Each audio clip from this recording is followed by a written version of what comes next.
Now, typically, this would be Epiphany Sunday, even though Epiphany isn't until tomorrow, January 6th. Epiphany is always January 6th. So today we celebrate both the 12th day of Christmas and Epiphany. It's a twofer. Therefore, I want to do a couple of things in the sermon. I got to say, in preparation too, I went a half a dozen different ways. I don't know if I went the best way or not. You can figure that out later, maybe. Maybe I can too, but we'll see. First, I'm going to affirm Epiphany. As Lady Mary on Downton Abbey said, everyone should know that the Christmas tree stays up through Epiphany. Epiphany is a celebration of those foreigners who came from the east to worship Jesus, the King of the Jews. It's the day that God's promise extended beyond the boundaries of the chosen people. The Magi had seen his star rise from outside the boundaries of faith and nation, and they found him not in a manger, but in a house. It's an important holiday, if for no other reason than it brings all the warm fuzzies back down to earth with the story of Herod. Now, we didn't include the story of Herod here, and appropriately so, but it's part of the story. In fact, it may be the most important part of the story. Every age has a Herod, or 3, or 5. Authority figures who like to use and abuse religion for their own purposes, but can't tolerate it if it threatens their own capricious whims and fears. Make no mistake, Herod is legion, and no one is exempt from their terror, not even children from newborns to 2 years of age. In that time, no matter their ethnicity, family of origin, citizenship, or innocence. In fact, how can any infant or 2-year-old be guilty of anything to suffer from the terror of any Herod? And we've got multiple examples of that question we can ask around the globe this very day. If the Magi leave us any lesson from Epiphany, it is the clear message that citizens must draw boundaries around its civil authorities. That's why many churches abstain from having any national flags in their sanctuaries, and why the separation of church and state is deemed so important to the integrity of our own republic and its many faith communities. But that's for Epiphany for me today. That's tomorrow's business. See that you make something of it. Be true to the heritage of all this Christmas stuff. There was no publicity committee back then. The origins of Christmas were wrapped in discreet silence until Jesus came out in his ministry at 30 years of age, and then his 3 years of ministry turned the world on its ear. Meanwhile, remember that the irony of any epiphany is that its obvious nature to one is a matter of oblivion, blind oblivion, if not blatant denial to another. And perhaps this is the most important, profound message to remember on January 6th. Yes, even in this year of our Lord, 2025. And I will make a confession. Until I was preparing this sermon, it had not even occurred to me for the last 4 years, with all the talk we've had about January 6th, never occurred to me it was Epiphany. And I'll be damned if we've had one yet. The second thing I want to do, you can see why I don't want to preach on Epiphany today. Given this last day of Christmas, is to focus on all this little baby Jesus stuff. I know the story is warm and cuddly and fuzzy. Fertility stories reach into the cockles of our hearts. But so much of the buzz phrases in our Christmas literature and music and pageants seem a bit bizarre when we stop to think about it. I mean, have you ever had this problem? I've had this problem for a long time because I've been around for a long time. I remember a seminary classmate who would end deep theological discussions with the words, "But the little baby Jesus, isn't that all we need?" A genuine conversation stopper.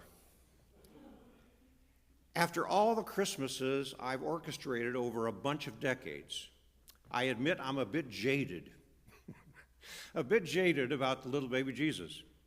Its sweetness has induced a theological diabetes in me.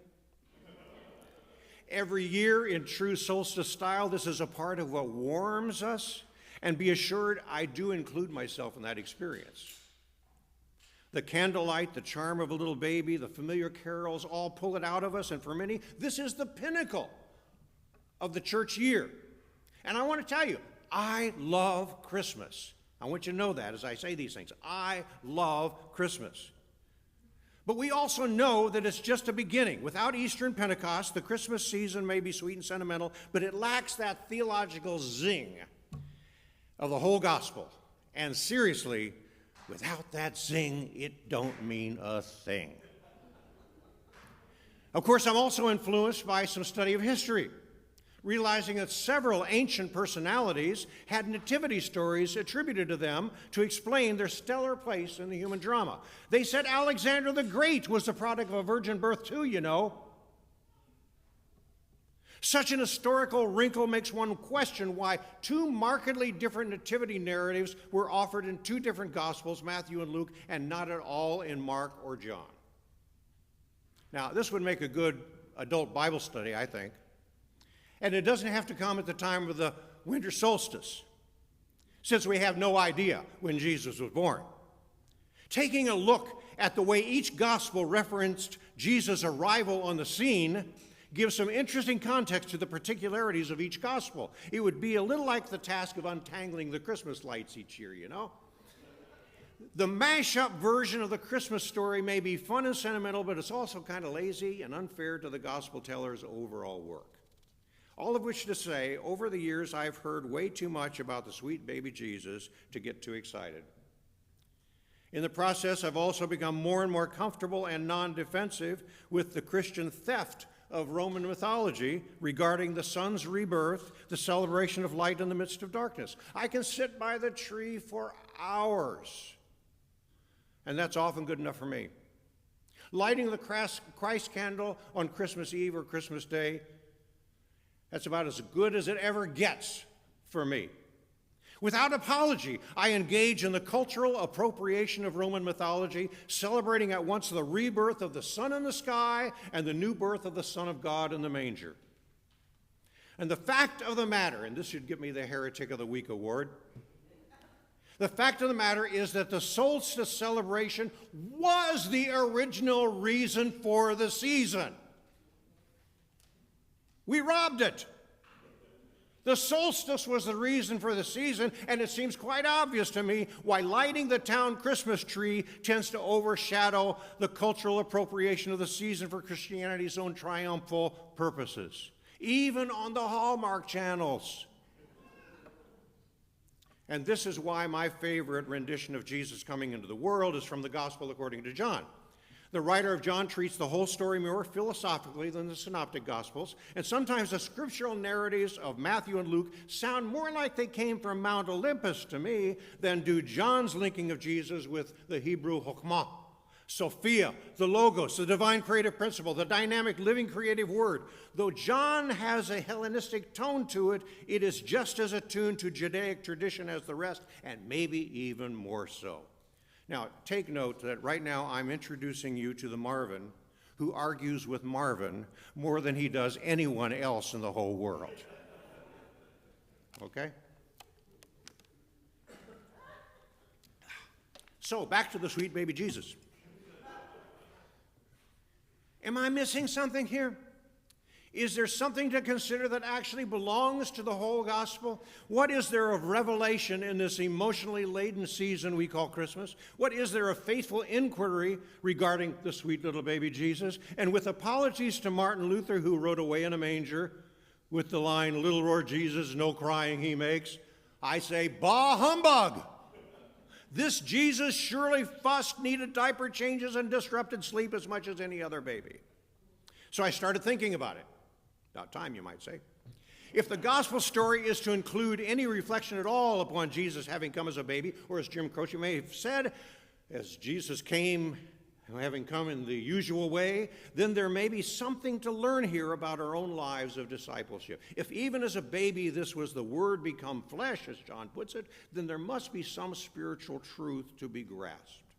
Like Scrooge in the middle of the night, my attitude toward the theme shifted a bit. Like birds settling on a wire, 3 observations lined up very quickly. And here we go. You ready? First, for God to step into this side of life as a baby was to become radically vulnerable. Such a move affirms the complexity of life even in God's view. The Herod threat was for real. Epiphany, tomorrow's Christmas story, makes that clear. Just like all the Herods of history, the Herods are a fearful bunch, fearful enough to slaughter and defame others to secure their own positions. The vicissitudes of life are for real, just as they are for us, and kids grasp this truth simply when asked what gifts would have been really good to bring on Christmas Eve. They come up with diapers, food, wipes, toys, gold, frankincense, and myrrh, please. And the little girl was right on the mark in the Christmas pageant when she picked up the baby Jesus from the manger, burped him, and put him back down. Yes, the Word become flesh was a vulnerable move on God's part. That's one observation. Second, it was so un-Hollywood. There was reportedly a whole bunch of angels who appeared to a remote bunch of shepherds, and that's it. They didn't follow him to the manger, by the way, like we put in the pageants. The angels just appeared to the shepherds. There was a star that 3 astrologers noticed, but other than that, what's an inquiring mind want to do? If this were so providentially important, where's God's public relations squad? If God felt need of one, they were remarkably asleep on the job. They totally ignored the mass media appeal, and the kerfuffle of sound bites is profoundly silent. That's number 2.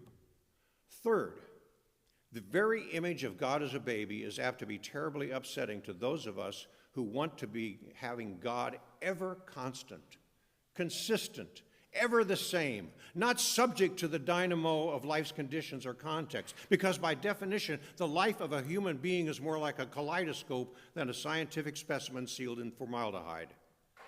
With every pun intended, the life of God in Jesus is not easily nailed down. Vulnerable, inconspicuous, dynamic. That's what I see of God when I see the little baby Jesus. Now, what might this say to us who are allegedly made in God's image? What import does this have to our lives of discipleship? Indulge me while I consider some possibilities laying on top of those 3 observations. With a baby, what you see is what you get. A baby doesn't fake it to impress anybody. Is it too much to consider that the same may be true with God, our primary problem being in our seeing, not in God's pretense? If this is so, when did it happen that religious folk are so apt to be different in the pew than in life's stew? What happens in our discipleship when we devote less energy to pretense and more energy to what it means to be real people trying to make sense and meaning of this life, both alone and together? I think of the questions I've received from family and friends alike over the years asking me about various churches I've served. I'm asked, how big is the church? How many are in the congregation? Those are the questions that are always asked first. When what seems more important are questions like, what does your ministry feel like there? And how do you fit together? Does this feel right for you, for them? Can you be yourself and be both happy and productive? Does this place challenge you? Do you see yourself doing something there? Do you believe you're doing God's work there? Yeah, there's a tendency for all of us to gravitate to the image stuff when what really matters is what makes it worth getting out of bed in the morning and what gives us the energy to be genuine about it. WYSIWYG is a term used to describe the image received on a computer screen. You're familiar with WYSIWYG, right? Everybody's got WYSIWYG? It's an acronym for the words, what I've said already, what you see is what you get. It's why my first computer was an Atari. You can laugh. Other people did when I got it. Aren't you going to get a real computer, an IBM of some sort, an IBM sort? Then IBM finally got the message from Bill Gates that functionality is not just a toy. IBM may have been smart, but boy, were they slow learners. Accepting Windows was a bit like eating crow for some computer pioneers. It shouldn't be made this easy. I can still remember my brother complaining about automatic transmissions. The story of the little baby Jesus calls us, though, to be WYSIWYG Christians. What you see on Sunday is what you get on Monday. Oh, it's not always the same picture, but each one you get is authentic, not make-believe or distortion. God leads the way as the little baby Jesus in the vulnerability of life, acting out that truth and meaning in the raw are far more secure and vital and spiritual than pretending anything else, even piety. That's number one. Number two, rather sneaky of God, wasn't it? If this were really God present in this little baby, who would have ever guessed it? Fact is, very few ever did. And there's a lesson here too. If we want to be with it in terms of what God is doing, then we'd better approach every day like Christmas Day, because we have no idea what new surprise from God is waiting to be unwrapped. God's revelations, God's messages, God's gifts, God's presence, none of these came announced on the headline page or in the 6 o'clock news. They come in the ordinary course of life. Later, Jesus would say things like, "Let those who have eyes see. Let those who have ears hear." That's the profundity of so many Christmas stories, warning us to expect the stranger to be the Christ child in disguise. That's the beauty of the Elijah cup at the table of the Seder. That's the beauty of the empty chair left for the unexpected guest. Will it be the Christ? Will it be Elijah? Will it be an angel? Or will it simply be another stranger? And the beauty of it is that we never know, and that it does not matter.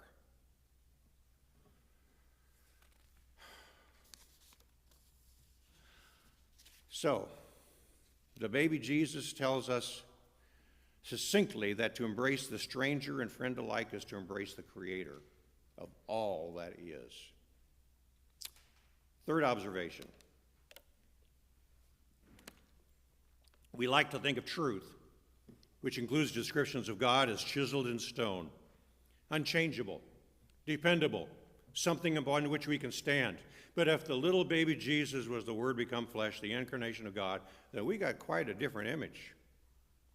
So much for truth being chiseled in stone when we now have it conceived in flesh. This truth must adapt to a changing body and to changing relationships. It's interactive and flexible. Why, if Jesus were born in the 20th or 21st centuries, I doubt that he would have been recognized at his high school reunions either. I'm reminded of one of my favorite pages from Brian Andreas. It goes something like this. She asked me if the stories were true. I asked her if it mattered. We argued for hours. She wanted a place to stand, and I wanted a place to fly. So from conception to standing before Pilate, the question is apt, what is truth?